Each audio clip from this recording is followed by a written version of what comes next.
Jumpa lagi dengan saya Joel dalam online experience kita pada hari ini. Saya ucapkan terima kasih bagi Bapak Ibu dan teman-teman semua yang sudah setia menonton tayangan-tayangan kita selama ini. Semoga tayangan-tayangan kita memberkati Bapak Ibu semua.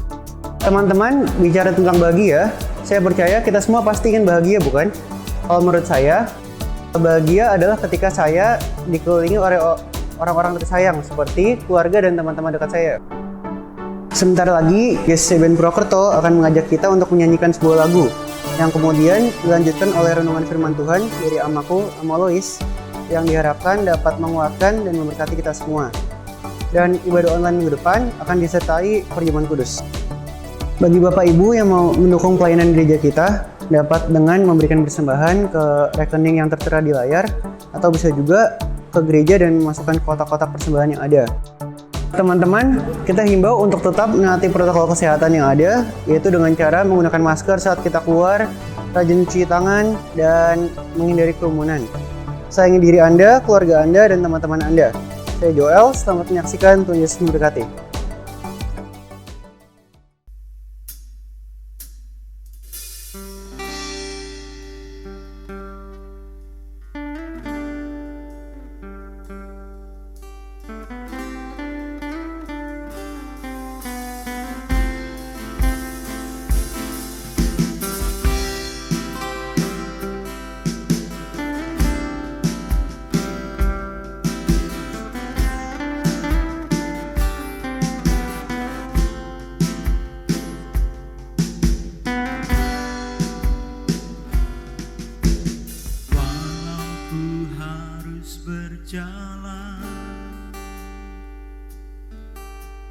Dalam lembah kekelaman, perlindungan-Mu, oh Tuhan, nyatalah bagi hidupku.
Besar setiamu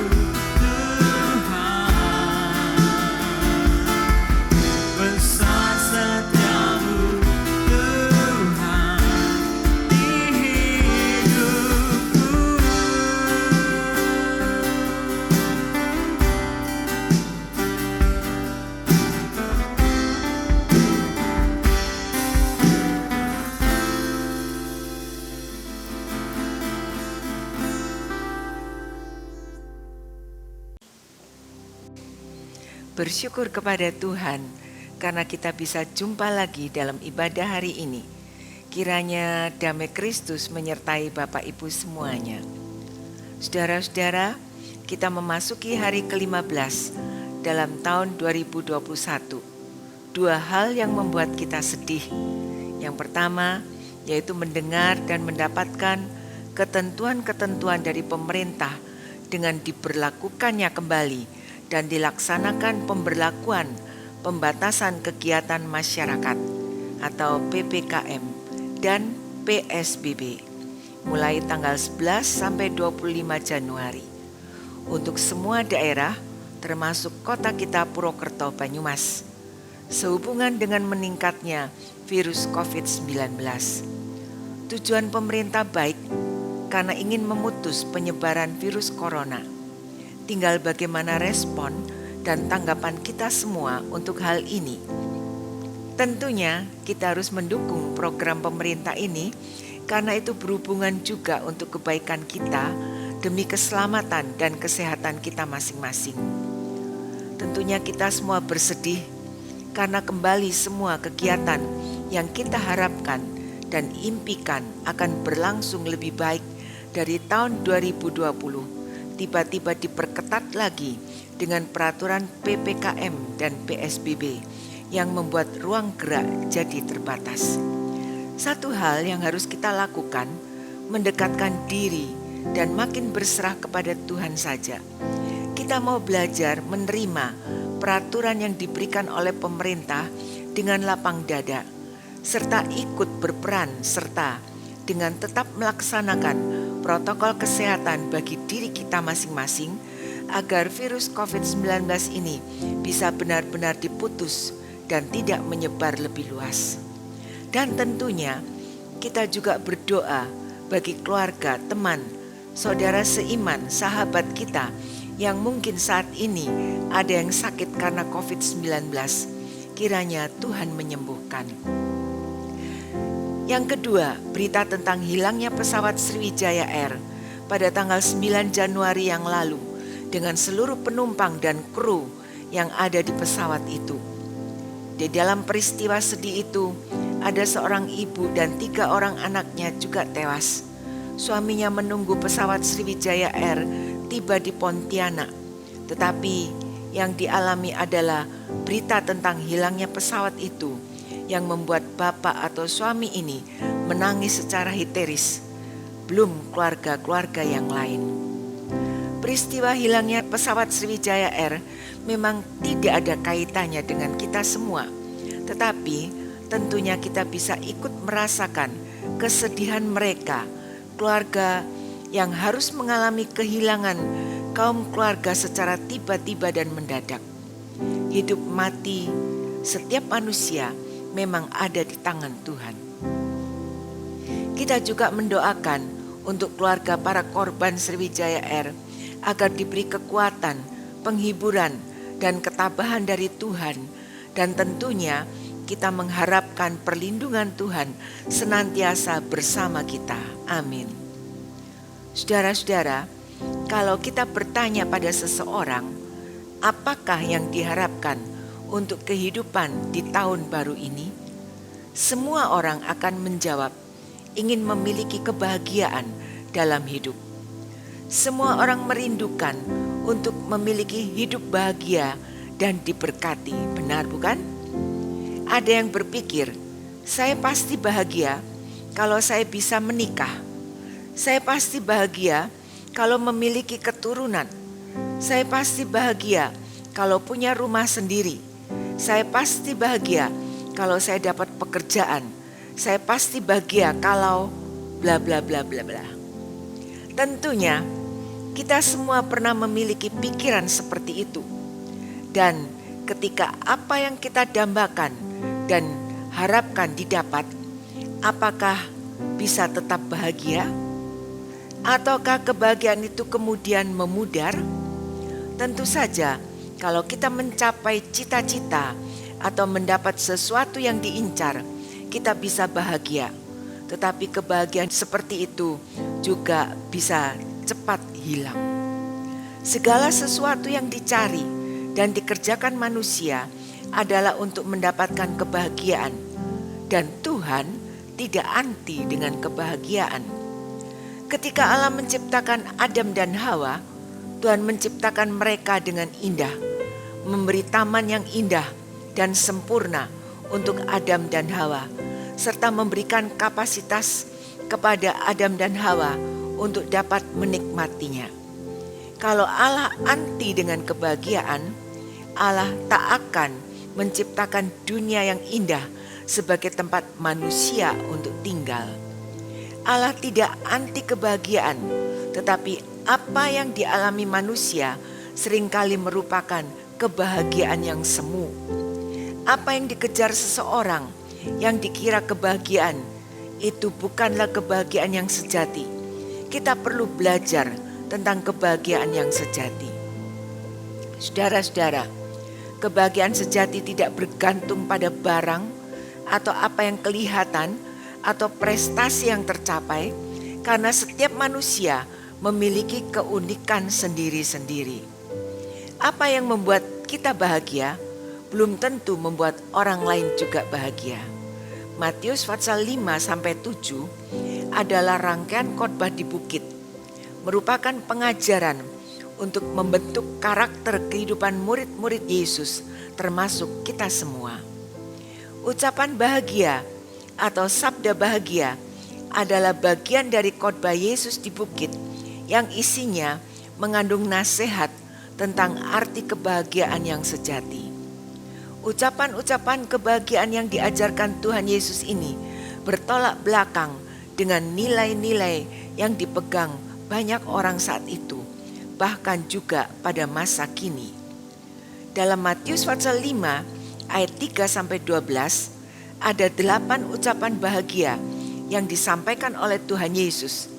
Kita akan membahas dan mempelajari tentang ucapan bahagia yang merupakan pernyataan mengenai berkat yang disampaikan oleh Tuhan Yesus. Dan hari ini kita akan membahas bagian pertama. Kita akan membaca lebih dahulu ayat-ayatnya. Kita baca mulai ayat 3. Berbahagialah orang yang miskin di hadapan Allah, karena merekalah yang mempunyai kerajaan surga. Berbahagialah orang yang berduka cita, karena mereka akan dihibur. Berbahagialah orang yang lemah lembut, karena mereka akan memiliki bumi. Berbahagialah orang yang lapar dan haus akan kebenaran, karena mereka akan dipuaskan. Berbahagialah orang yang murah hatinya, karena mereka akan beroleh kemurahan. Berbahagialah orang yang suci hatinya, karena mereka akan melihat Allah. Berbahagialah orang yang membawa damai, karena mereka akan disebut anak-anak Allah. Berbahagialah orang yang dianiaya oleh sebab kebenaran, karena mereka lah yang mempunyai kerajaan surga. Berbahagialah kamu jika karena aku kamu dicela dan dianiaya, dan kepadamu difitnahkan segala yang jahat.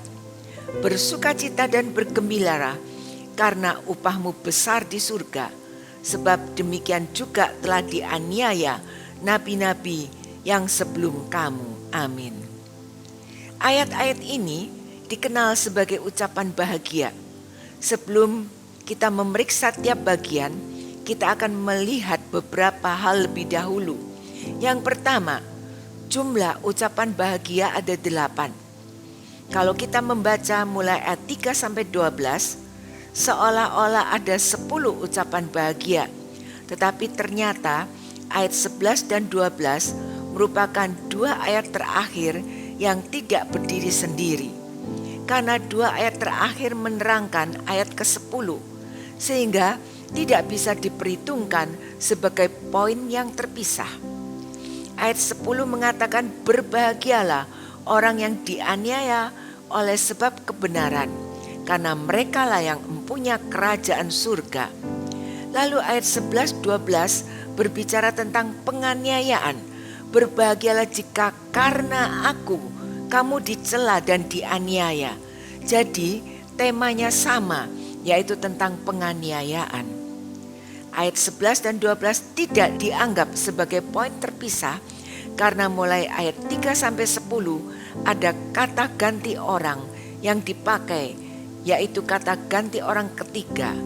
Berbahagialah orang-orang yang titik-titik, karena mereka akan titik-titik. Tetapi di ayat 11 dan 12, kata gantinya bukan orang ketiga, tetapi memakai kata kamu dan upahmu, sehingga terjadi perubahan kata ganti. Sehingga ayat 11 dan 12 dikaitkan dengan ayat 10 dan tidak berdiri sendiri, tetapi menerangkan ayat ke-10. Yang kedua, kata berbahagia memakai kata makarios dalam bahasa Yunani. Kata ini harus dilihat berdasarkan konteks yang ada. Makarios bisa berarti senang atau joy. Bisa juga berarti diberkati, yang tidak terganggu oleh perubahan situasi hidup. Makarios artinya sukacita yang mendalam. Kalau kita membaca Matius pasal 5 mulai ayat 3, terjemahannya bukan happy atau senang, tetapi berbahagialah. Ada yang menganggap makarios sebagai diberkati, tetapi ada juga yang menganggap makarios itu sebagai happy, bahagia, sukacita yang Tuhan berikan, sehingga tidak ada seorang pun yang dapat mengambilnya. Yohanes 16 ayat 22. Memiliki hidup yang happy karena diberkati, dan itu merupakan sebuah realita. Saudara-saudara, khotbah di bukit berbicara mengenai sukacita dan hidup yang diberkati, melewati kesedihan dan kehilangan, melewati penderitaan, aniaya, keadaan tidak berdaya dan diejek, dihina dunia karena iman Kristiani. Dalam situasi-situasi seperti itu, sebagai pengikut Yesus tidak kehilangan bahagia, sukacita, keberkatan, karena hidup yang diperkenan Tuhan. Itulah makarios, bahagia yang sejati. Yang ketiga, khotbah di bukit disebut juga sebagai the manifesto of the king atau manifesto seorang raja. Artinya, khotbah di bukit harus kita taati dan patuhi sebagai bentuk pengakuan bahwa Yesus adalah sang raja. Kata berbahagialah atau diberkatilah di sini juga menunjukkan pada kebahagiaan atau keadaan diberkati dalam pandangan Tuhan, merujuk pada sukacita jiwa yang mendalam karena memiliki kesejahteraan dan kemakmuran rohani. Jadi, makarios adalah sebuah perasaan yang diberkati oleh Allah. Saudara-saudara, semua orang tentunya benar-benar merindukan memiliki hidup yang diberkati, apalagi di masa pandemi ini. Apa yang harus dilakukan untuk memiliki hidup yang diberkati? Kalau kita mau diberkati, kita harus mau menerima dan ikut Yesus dengan benar. Bukan sekedar ikut-ikutan, karena Dialah pemberi berkat bagi hidup kita. Ingat, berkat Tuhan itu nyata bagi kita. Dan Tuhan merupakan sumber dan pemberi segala berkat, sudah hadir dalam hidup kita. Dengan demikian, itu merupakan tanda bahwa kita adalah murid-murid Yesus. Pelajaran dari ucapan bahagia ini merupakan standar dan karakter untuk jadi murid Yesus.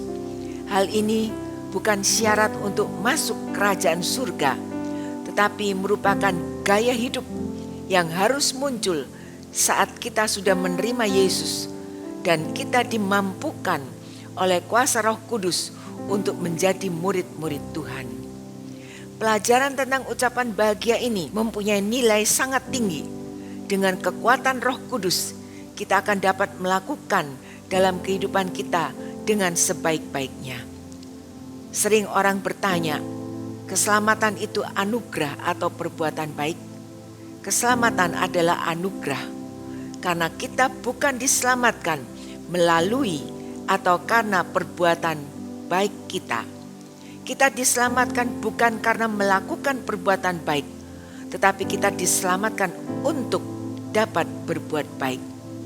Tuhan sudah menyelamatkan kita, memampukan kita untuk melakukan perbuatan baik.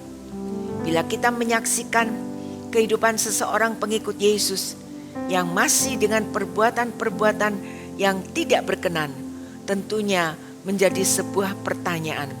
Apakah benar-benar dia sudah mengalami diselamatkan? Karena itu yang Tuhan janjikan.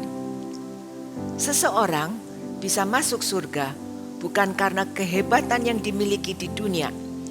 Kalau orang bisa masuk surga karena kehebatan seseorang, maka surga mungkin merupakan tempat bagi orang-orang yang sombong-sombong karena menganggap dirinya paling baik, menganggap paling rendah hati, paling murah hati, paling sempurna, dan lain-lain. Kita semua bisa masuk surga hanya karena anugerah Tuhan. Ini pelajaran yang diberikan Tuhan Yesus di bukit. Agama hanya membuat kita sombong, karena agama hanya mengajarkan apa yang kita perbuat. Pengajaran khotbah di bukit merupakan ajaran yang membuat kita tidak sombong kalau kita bisa melakukan, mengamalkan semua yang diajarkan Tuhan. Itu artinya kita memiliki kerendahan hati, dan karena semua kita dapatkan hanya oleh anugerah Tuhan saja. Orang yang sungguh-sungguh mengalami keselamatan dari Tuhan akan berkata, semua hanya karena anugerah Tuhan. Karena itu tidak perlu sombong. Itulah pendahuluan untuk mengawali ucapan bahagia atau sabda bahagia. Matius 5 ayat 3-12, kita bertemu dengan kata berbahagialah dan juga diberkatilah. Ucapan bahagia merupakan gaya hidup dalam kerajaan surga. Apa rahasianya hidup berbahagia dan diberkati? Itu sebenarnya sudah kita miliki. Orang yang memiliki anugerah dari Tuhan akan berkata, betapa indahnya anugerah Tuhan yang sudah menyelamatkan manusia yang tidak berguna ini. Ini merupakan berkat dan kebahagiaan tersendiri. Karena itu, ucapan bahagia merupakan gaya hidup dalam kerajaan surga. Mari kita pelajari. Ayat 3 mengatakan, berbahagialah, diberkatilah orang yang miskin di hadapan Allah, karena merekalah yang mempunyai kerajaan surga. Di sini Tuhan Yesus mengaitkan kebahagiaan dengan miskin. Ini adalah hal yang sangat sulit untuk bisa dipahami, karena manusia pada umumnya mengaitkan kebahagiaan dengan kekayaan. Namun, benarkah demikian? Apakah kekayaan bisa menjamin kebahagiaan? Atau sebaliknya, apakah kemiskinan bisa menjamin kebahagiaan? Miskin yang bagaimana yang dimaksud dengan kalimat tersebut?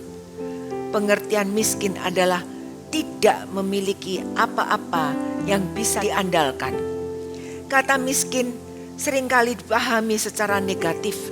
Misalnya, miskin ide menunjukkan bahwa orangnya kurang kreatif.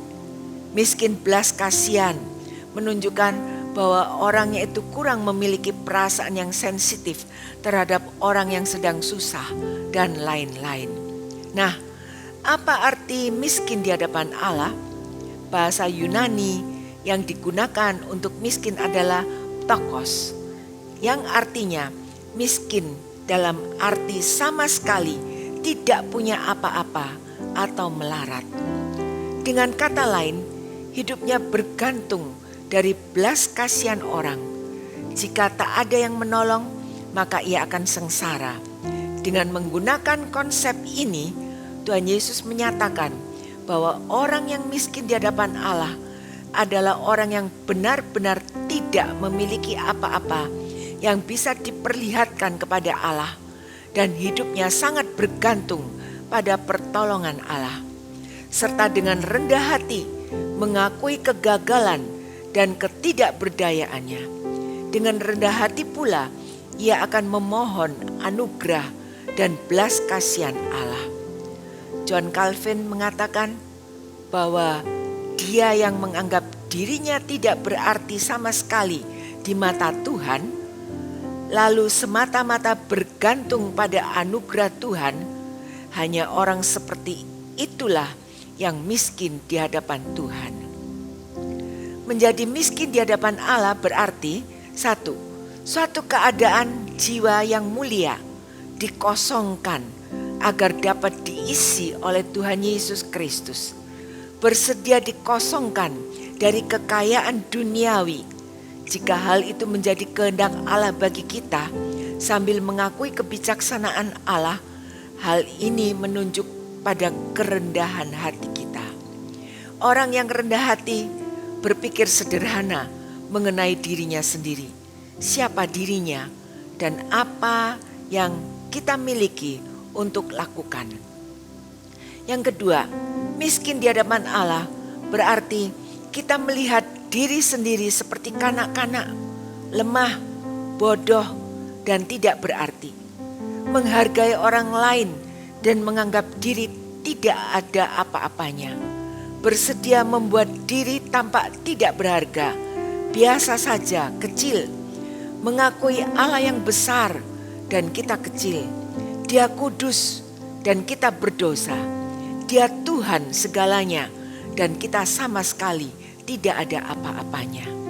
Yang ketiga, miskin di hadapan Allah berarti menanggalkan seluruh rasa keyakinan diri terhadap kebenaran dan kekuatan kita sendiri.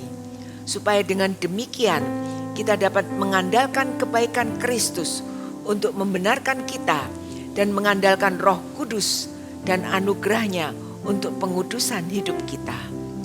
Saudara-saudara, miskin di hadapan Allah ditempatkan pada urutan pertama karena itu merupakan pelajaran tentang penyangkalan diri yang mengharapkan setiap kita memiliki kerendahan hati. Karena kerendahan hati merupakan modal utama dan persiapan yang sangat istimewa untuk masuknya anugerah Injil ke dalam jiwa orang-orang yang letih lesu dan berbeban berat. Mereka adalah orang yang miskin di hadapan Allah dan mereka menemukan kelegaan bersama Kristus. Ada perbedaan yang menyolok antara miskin menurut Allah dan miskin menurut manusia. Kalimat merasa miskin itu lebih condong pada menurut pendapat manusia. Tetapi miskin di hadapan Allah adalah penilaian Allah sendiri. Disinilah perbedaan kalimat antara orang yang benar-benar miskin di hadapan Allah dan orang yang hanya merasa miskin di hadapan Allah. Miskin di hadapan Allah adalah orang yang betul-betul mengandalkan Tuhan, betul-betul bergantung kepada Tuhan. Semua yang kita miliki adalah berkat Tuhan. Merasa miskin secara spiritual, merasa tidak bisa hidup tanpa Tuhan.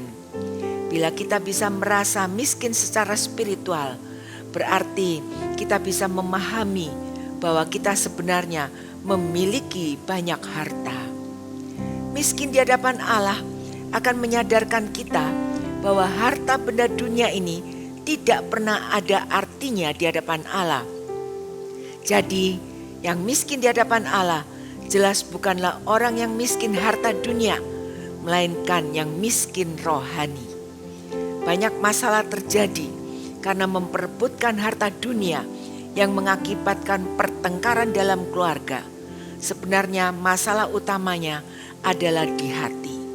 Kalau kita bisa berkata di hadapan Tuhan bahwa berkat Tuhan yang telah membuat kita cukup, maka ada harta atau tidak ada harta, kita akan cukup. Tetapi tentunya hal ini tidak mudah untuk kita mengakuinya. Orang yang miskin di hadapan Allah akan bergantung penuh kepada Allah. Ada beberapa kisah di Alkitab yang akan menjelaskan tentang miskin di hadapan Allah. Lukas 18 ayat 9-14 menceritakan tentang pemungut cukai dan orang Farisi yang berdoa di bait Allah. Orang Farisi tersebut berdoa dengan memperlihatkan kebaikan-kebaikan yang dimilikinya. Sedangkan pemungut cukai menyadari ketidaklayakannya sehingga ia mengaku sebagai orang berdosa dan memohon pengampunan. Tuhan Yesus berkata bahwa pemungut cukai itu pulang sebagai orang yang dibenarkan. Memang mengakui diri sebagai orang yang salah, berdosa, dan gagal adalah tindakan yang memalukan. Seseorang akan merasa harga dirinya diinjak-injak atau direndahkan. Namun, pengakuan yang dilakukan seperti pemungut cukai itu merupakan langkah awal untuk mendapatkan pemulihan. Orang yang miskin rohani yang seperti inilah yang dihibur oleh Tuhan. Karena orang yang miskin seperti ini yang menyadari kalau dia tidak berdaya melawan dosa, sudah merasa failed rohani, akan datang pada Tuhan sebagai jalan keluarnya, serta bersedia diisi oleh kekuatan baru yang adalah dari Allah. Tuhan Yesus berkata, "Marilah engkau yang letih lesu dan berbeban berat, aku akan memberikan kelegaan kepadamu." Hanya orang-orang yang menyadari kalau dirinya letih lesu, berbeban berat, dan miskin rohani inilah yang akan menerima tawaran dari Tuhan Yesus. Orang bijak mengatakan, dengan uang kita bisa membeli buku, tetapi dengan uang kita belum tentu bisa membeli kepandaian.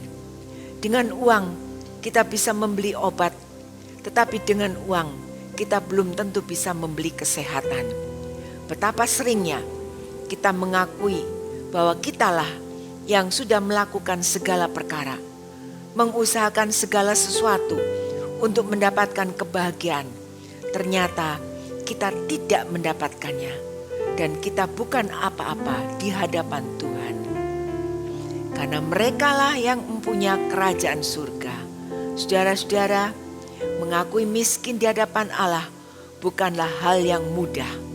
Mazmur 23 ayat 1, Daud sebagai seorang raja bisa mengakui ketidakberdayaan dirinya dan mengakui bahwa Tuhan adalah gembalaku, takkan kekurangan aku. Daud seorang raja bisa memberikan pengakuan bahwa Tuhan sebagai gembalanya. Bagaimana dengan kita? Bila kita ingin hidup kita diberkati, andalkan Tuhan dan akui Dia dalam setiap langkah hidup kita. Dan janjinya kita akan memiliki kerajaan surga. Perhatikan bedanya dengan orang yang sudah merasa paling rohani. Sebenarnya mereka tidak benar-benar mencari Tuhan Yesus. Mengapa? Manusia seringkali tidak pernah sadar. Manusia yang tidak mencari Tuhan Yesus dan kebenarannya dengan sungguh-sungguh dan tulus, saat berbuat salah akan berkata, namanya juga manusia, mana ada yang sempurna. Lagi pula yang kami lakukan hanyalah dosa kecil-kecilan. Bahkan ada yang lebih parah lagi ketika mereka melakukan kesalahan, ketidakjujuran, berani bertanya dan berani berkata, apakah itu salah? Kan tidak ada salahnya, bukan? Dengan kata lain, mereka tidak pernah menyadari kelemahannya, tidak pernah merasa miskin-miskin amat. Mereka merasa sudah berbuat baik, tidak pernah dipenjara, tidak pernah menyakiti orang, atau bahkan mungkin yang parah sudah menyakiti orang lain, namun merasa tidak bersalah.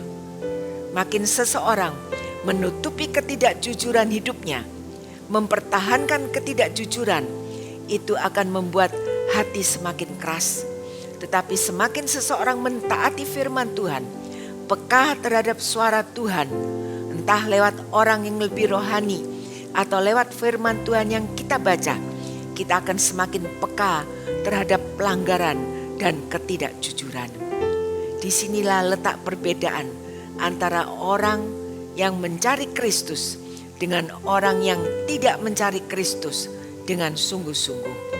Karena mereka tidak pernah merasa miskin rohani, sehingga sesungguhnya mereka tidak membutuhkan Kristus dan firman-Nya dan kerajaan surga jauh dari dirinya. Saudara-saudara, pada konteks kalimat bahagia yang pertama, Allah menjanjikan kerajaan surga. Bukan surga saja, tetapi kerajaan surga.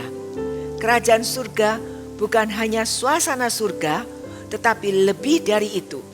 Kita sebagai pemilik dan berperan aktif atas kerajaan surga, sehingga dengan menjadi pemilik dan berperan aktif atas kerajaan surga, kita tidak membutuhkan apa-apa lagi karena semua tersedia untuk kita. Bukan kerajaan surga secara jasmani, melainkan secara rohani. Artinya kerajaan surga yang menyatakan pemerintahan Allah yang penuh dengan kebenaran, damai sejahtera dan sukacita. Roma 14 ayat 17. Berbahagialah orang yang miskin di hadapan Allah, karena mereka beroleh anugerah dari Allah untuk bisa masuk ke dalam pemerintahan Allah dan mengalami berkat-berkat pemerintahannya. Tuhan Yesus menyediakan hadiah bagi orang yang dianggap miskin. Merekalah yang mempunyai kerajaan surga. Amin. Mari kita berdoa. Bapa dalam surga, kami bersyukur untuk anugerah-Mu dalam hidup kami. Kami sudah mendengarkan firman Tuhan. Tolong kami agar kami dapat mempraktekkan dalam hidup ini. Beri kami kerendahan hati, karena kami bukan apa-apa di hadapan Tuhan. Tuhan sudah mengangkat kami dan menjadikan kami sesuatu yang berguna. Tuhan memberikan kami hak istimewa untuk dapat menikmati kerajaan surga. Saat ini Tuhan, kami berdoa untuk diri kami masing-masing, keluarga kami, tugas dan pekerjaan kami. Kami meletakkan semua rencana dan harapan kami di tahun ini ke dalam tangan Tuhan yang penuh kuasa. Rencana Tuhan selalu indah bagi kami. Biarlah Tuhan terus menopang hidup kami semuanya. Penyertaan Tuhan selalu kami rindukan. Beri kami kekuatan, kesehatan untuk kami dapat melaksanakan tugas sehari-hari.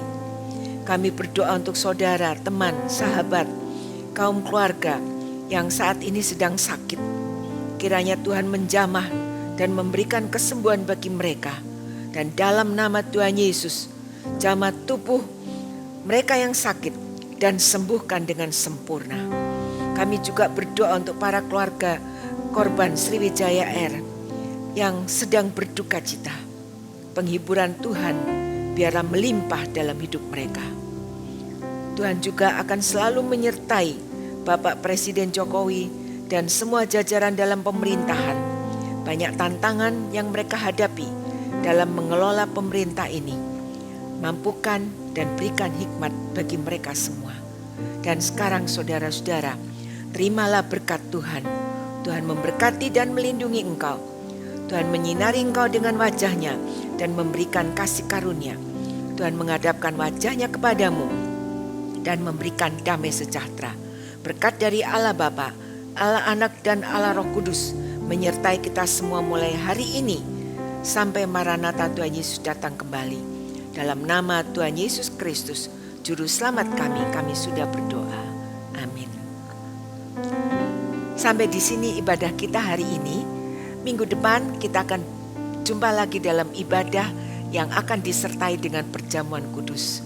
Saudara-saudara bisa mengambil perjamuan kudus di gereja dengan menghubungi Ibu Grace, atau bila tidak sempat mengambil perjamuan kudus di gereja, bisa menyiapkan teh manis dengan biskuit dan saudara bisa melaksanakan bersama-sama keluarga di rumah. Tuhan memberkati saudara, salam sehat untuk saudara semuanya. Yesus engkau juru selamatku.